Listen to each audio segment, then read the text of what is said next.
Lecture 11, Using Tables to Structure Data.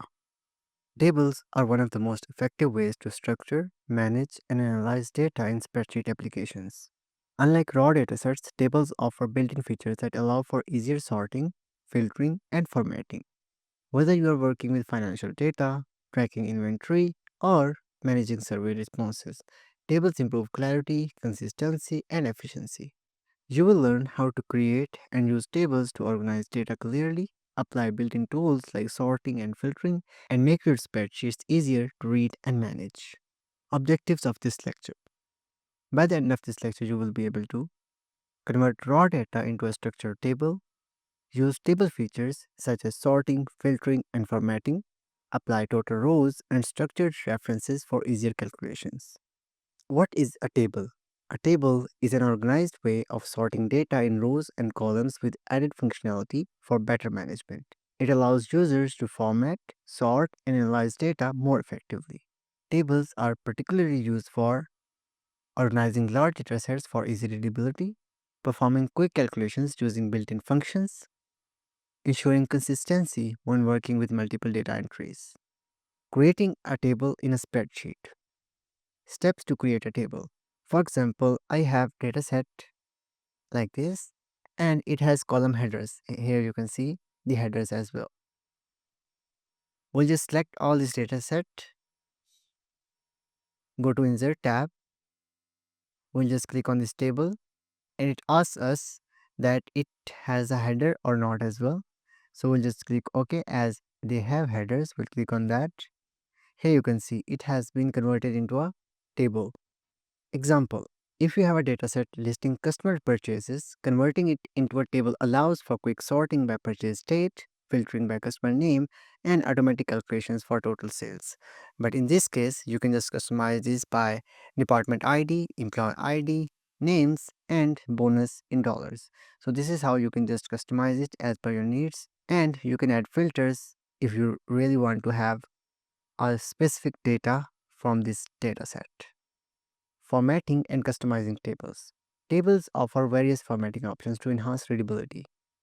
Branded rows and columns. Alternate row colors improve visibility. Here you can see we have two colors as the alternate colors, which improves visibility. Header row.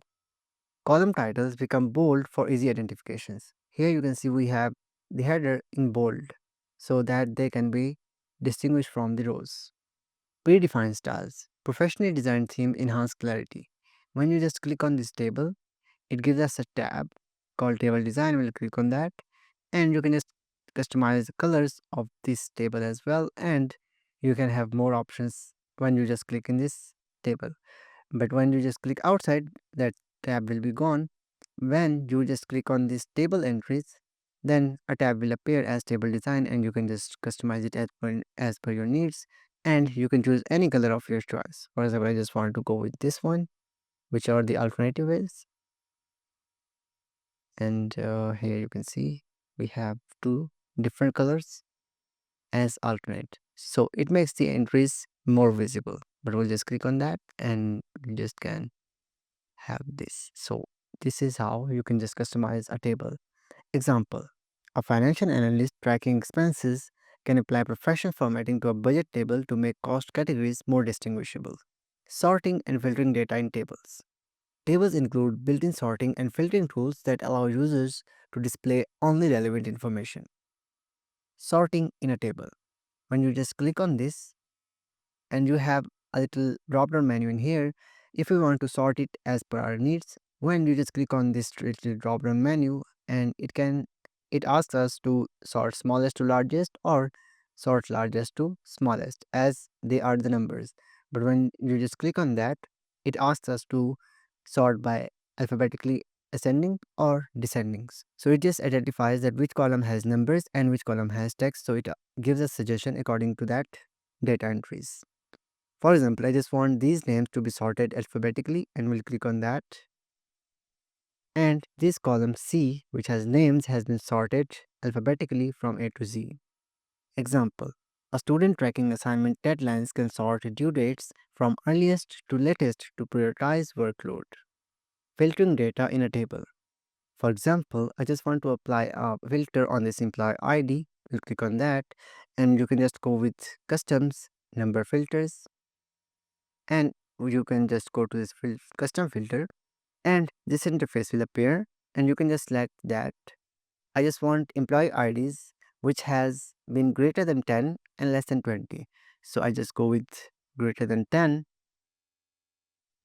and less than 20. So we'll click OK. Then the data has been filtered, and here you can see the employee IDs are greater than 10 and less than 20. So this is how you can apply filters on this table. Example: a recruiter reviewing job applications can filter candidates by department or experience level, using total rows for quick calculations. Tables allow for automatic calculations without needing complex formulas, enabling the total rows. We'll just go back to the all the data that we have without any filter and click anywhere inside the table. All right, when anywhere you can just go with this one. Go to the table design, check the box for total rows. We'll click on that, and you can see it gives us the sum of all these entries. So this is how you can perform automatic calculations without needing complex formulas. Select a column where you want a summary and choose from options like sum, average, count, min, and max as well. Example: a sales manager tracking monthly revenue can enable a total row to sum up all sales figures instantly.